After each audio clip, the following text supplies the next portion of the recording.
Hello everyone, how are you doing? This is MD Tech here with another quick tutorial. In today's tutorial, I'm going to show you guys how to rename your sound input or output devices on your Windows 10 device. So it should be a pretty straightforward tutorial, and without further ado, let's go ahead and jump right into it. So we're going to start off by opening up the Start menu. Just left click on the Start button one time. Select the gear icon on the left side. Wherever you hover over it, it should say Settings. So go ahead and left click on that.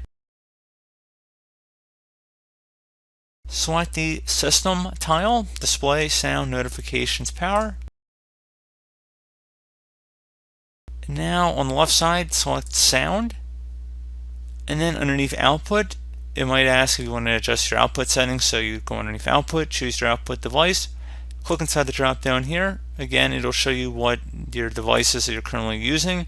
And if you want to change the name of this device, and it will be the same for input or output, so there should be a device properties button underneath each corresponding option. So we're just going to do the output option for this tutorial.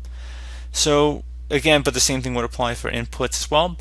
So now that you've done that, you want to now select the rename option, and you can name this device whatever you want. You can say speakers backup if you want, for example, and select rename.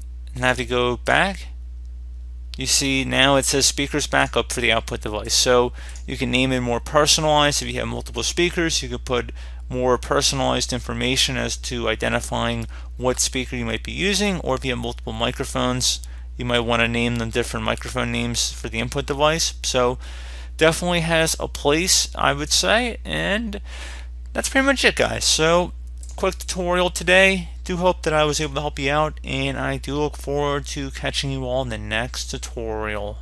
Goodbye.